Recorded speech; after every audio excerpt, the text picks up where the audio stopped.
Tetapi perlu diketahui saudara bahwa profesional belum tentu berhikmat. Tapi orang yang berhikmat pasti profesional.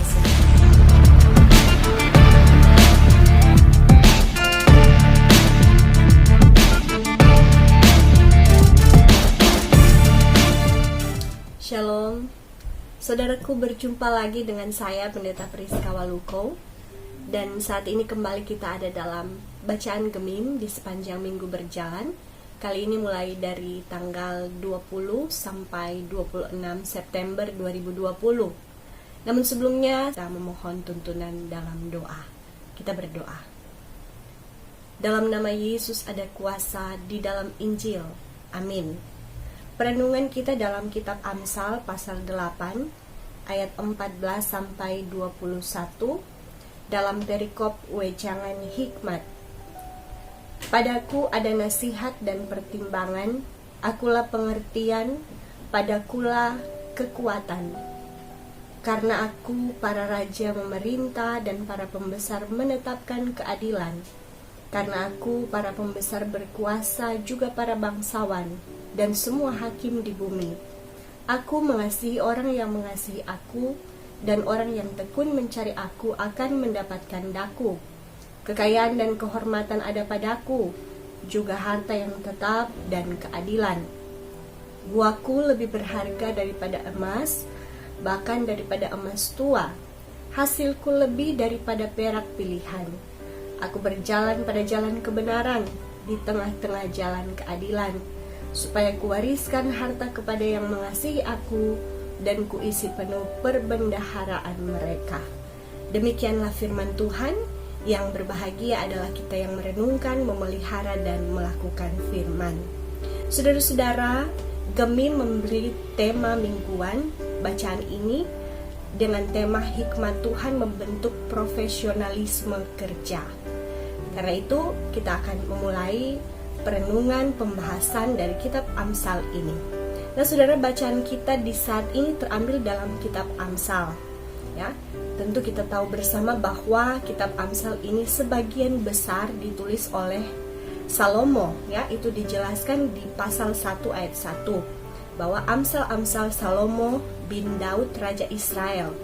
Kemudian dalam 1 Raja-Raja 4 ayat 32 juga tertulis keterangan bahwa ia menggubat 3.000 Amsal dan nyanyiannya ada 1.005. Jadi di sini kita melihat bahwa sebagian besar dalam kitab Amsal itu Salomo lah penulisnya. Tapi ada juga sebagian kecil Amsal dalam kitab Amsal ditulis oleh orang lain, seperti Agur bin Yake yang ditulis di pasal 30, dan kemudian Lemuel ya di pasal 31. Juga ada Amsal-Amsal Salomo yang dikumpulkan pegawai-pegawai Hizkia. Nah, tapi secara keseluruhan kitab Amsal dikenal sebagai Amsal Salomo. Adapun tema umum kitab Amsal, saudara, dirangkum dalam satu kata, hikmat. Ya, hikmat dalam kitab Amsal lebih dari sekedar pencapaian kecerdasan intelektual, tetapi juga melibatkan takut akan Tuhan untuk mendapatkan hikmat. Nah, dalam kitab Amsal kita bisa mendapati suatu kumpulan ajaran tentang cara hidup yang baik. Ajaran-ajaran itu diungkapkan dalam bentuk nasihat, tapi juga peribahasa, bahkan juga ada dalam bentuk pepatah, ya. Kebanyakan diantaranya menyangkut persoalan-persoalan yang timbul dalam kehidupan sehari-hari. Nah, khusus bacaan kita saat ini yang terambil dalam kitab Amsal pasal 8 ayat 14 sampai 21 yang masih satu kesatuan, mulai dari pasal 1 sampai pasal 9 ayat 18. Jadi itu satu kesatuan, saudara. Semua berbicara tentang bagaimana hikmat diagungkan. Bacaan kita pun merupakan sebuah himne atau lagu pujian untuk menunjukkan sifat inti dari hikmat. Nah, di sini hikmat dipersonifikasi, ya, digambarkan seperti seorang manusia, ya. Karena hikmat memakai kata aku dalam bacaan ini, dan memakai bentuk pembicaraan secara langsung. Adapun pembagian ayatnya sebagai berikut. Bagian pertama mulai ayat 14 sampai 17. Di sini menunjukkan sifat dan kuasa hikmat. Di sini hikmat ditampilkan bisa memberikan nasihat, pertimbangan, pengertian, dan kekuatan kepada penguasa, yakni para raja, pembesar, bangsawan, dan hakim yang memiliki hikmat. Kemudian bagian kedua ayat 18 sampai 21. Di sini menampilkan nilai atau hasil dari siapa yang memiliki hikmat. Syarat mendapatkan hikmat adalah mencintai hikmat dan tekun mencari hikmat. Ya, mendapat hikmat juga berarti mendapat hidup, kekayaan, kehormatan, dan pahala. Nah, pahala di sini menunjuk pada pahala yang melebihi nilai emas dan perak, bahkan dikatakan emas tua, ya, dan akan mewarisi kekayaan. Oleh karena itu, mendapatkan hikmat itu berarti dapat mengalami sebuah kehidupan yang penuh dengan damai sejahtera di jalan keadilan dan kebenaran. Nah, saudara yang diberkati, dari perenungan di saat ini, kita diajak juga untuk tekun mencari hikmat dalam kehidupan kita ini. Jika dikenakan dengan tema Mingguan Gemim, yaitu hikmat Tuhan membentuk profesionalisme kerja, berarti hikmat harus menjadi dasar dalam melakukan profesionalisme kerja seseorang. Ya, adapun menurut Kamus Besar Bahasa Indonesia, profesionalisme adalah mutu, kualitas, dan tindak tanduk yang merupakan ciri suatu profesi atau orang yang profesional. Tapi perlu diketahui saudara bahwa profesional belum tentu berhikmat. Tapi orang yang berhikmat pasti profesional, saudara. Orang yang profesional dalam pekerjaannya memang banyak, saudara, ya. Tetapi tidak menjamin ia bersih dalam melakukan tugasnya. Ada banyak orang profesional, ya, tapi jatuh dalam pelanggaran kode etik.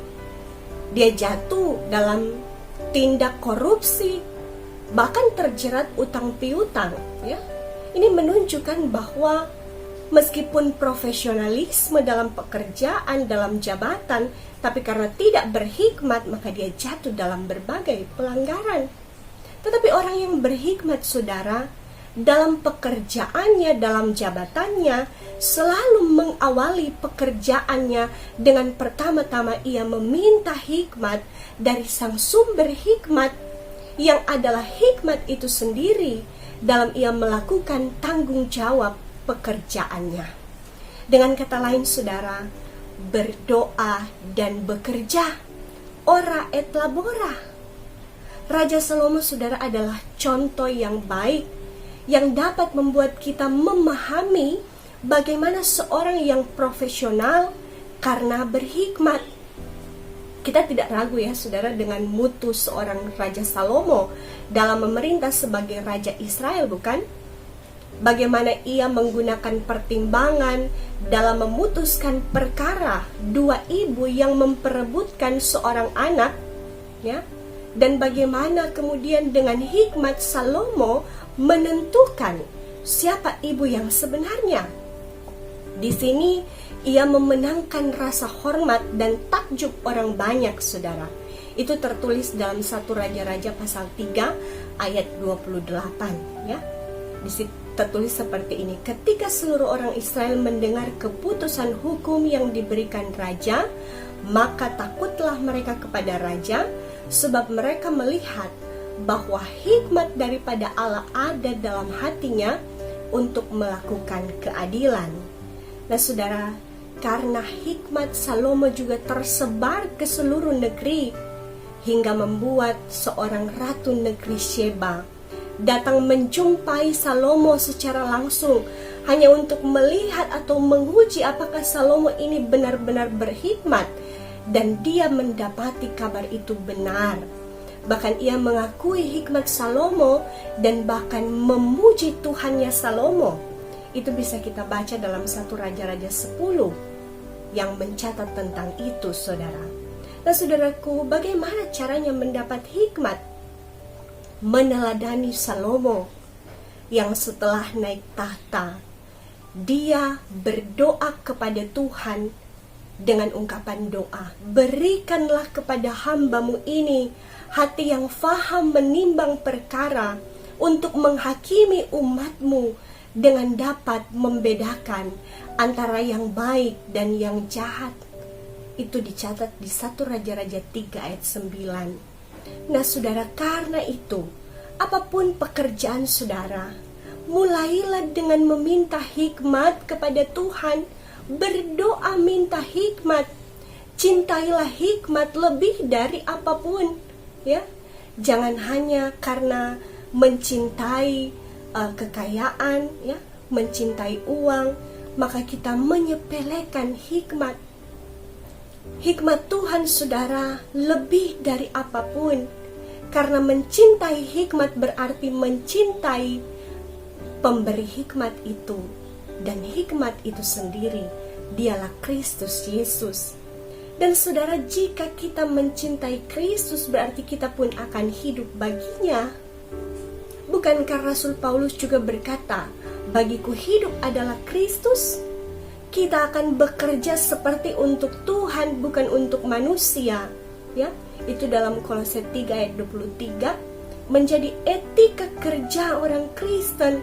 Apapun pekerjaan kita, apapun juga yang kamu perbuat atau pekerjakan atau lakukan, kerjakan atau perbuatlah itu dengan segenap hatimu seperti untuk Tuhan dan bukan untuk manusia. Nah, karena itu dalam hidup ini kita terpanggil untuk cintailah hikmat ketimbang cinta uang, cinta harta, cinta kekayaan dan jabatan. Ya, dalam tulisannya di kitab Pengkhotbah 5 ayat 9, Salomo mengungkapkan begini: siapa mencintai uang tidak akan puas dengan uang, dan siapa mencintai kekayaan tidak akan puas dengan penghasilannya. Ini pun sia-sia. Dan Paulus menegaskan dalam 1 Timotius 6 ayat 10, karena akar segala kejahatan ialah cinta uang, sebab oleh memburu uanglah beberapa orang telah menyimpang dari iman dan menyiksa dirinya dengan berbagai-bagai duka, saudara. Nah, karena itu lebih baik mencari hikmat dahulu. Karena bagi Salomo pun, ketika ia hanya meminta kepada Tuhan, bukan meminta umur panjang, kekayaan, dan nyawa musuh, tetapi dia hanya meminta hikmat, hati yang faham menimbang dan memutuskan perkara, maka apa yang terjadi, saudara? Ya, Tuhan bukan hanya memberi dia hikmat yang melebihi siapapun di dunia, tapi apa yang tidak dia minta, yaitu kekayaan dan kemuliaan pun Tuhan berikan kepadanya. Ya, itu dicatat 1 Raja-Raja 3 ayat 10 sampai 13. Nah, saudara, mari kita pun terus berdoa bagi para pemegang kuasa, para pemimpin bangsa sampai ke daerah, ya. Semua yang diberi kekuasaan memimpin agar mendapat hikmat yang diberikan oleh Tuhan dan memerintah dengan sikap takut akan Tuhan, agar dalam kepemimpinannya akan ada keadilan, kesejahteraan, dan kemajuan terjadi. Kita juga sudah mulai memasuki, ya, menjelang momen pilkada pada bulan Desember nanti. Mari kita pun meminta hikmat untuk memilih pemimpin yang berhikmat, karena hidupnya pertama-tama takut akan Tuhan. Jangan kita memilih hanya karena diberi uang atau pemberian-pemberian lainnya, tapi memilih dengan hati nurani, ya, menurut hikmat yang Tuhan taruhkan. Karena itu berdoalah di masa-masa menjelang pilkada, agar Tuhan terus bekerja dengan caranya yang luar biasa. Ingat, saudara, sebagai orang percaya, kita hanya akan mendapat hikmat dan berkat-berkat di dalam Yesus Kristus Tuhan kita. Mengenal Kristus adalah jauh lebih mulia dari semuanya. Itu ungkapan pengakuan Rasul Paulus. Dalam Filipi 3 ayat 8 dia berkata begini, malahan segala sesuatu kuanggap rugi karena pengenalan akan Kristus Yesus Tuhanku lebih mulia daripada semuanya. Oleh karena dialah aku telah melepaskan semuanya itu dan menganggapnya sampah supaya aku memperoleh Kristus. Ya saudara, orang yang sangat cerdas seperti Rasul Paulus, dia menguasai Taurat, dia terpandang dalam kalangan orang Yahudi, dia juga punya jabatan, ya. Tetapi semua itu ia anggap sampah, saudara, ketika ia telah mengenal Kristus dan ingin memperoleh Kristus lebih dari apapun. Kolose 2 ayat 3 juga menyingkapkan rahasia di mana kita bisa mendapat hikmat, saudara. Hikmat Allah, bukan hikmat dunia. Kita bisa dapatkan itu hanya di dalam Kristus, ya. Itu dicatat dalam Kolose 2 ayat 3. Sebab di dalam dialah tersembunyi segala harta hikmat dan pengetahuan. Mau mendapat hikmat, saudara? Datanglah kepada Yesus Kristus dan saudara akan menjadi orang yang berhikmat. Tuhan Yesus memberkati saudara untuk melakukan apa kata firman. Amin. Maka terimalah berkat Tuhan. Kasih karunia dari Tuhan Yesus Kristus, kasih Allah dan persekutuan Roh Kudus menyertai kita semua saat ini dan sampai selama-lamanya. Amin. Sampai berjumpa, saudara. Jika Anda masih diberkati, jangan lupa subscribe, share, like, and comment. Terima kasih.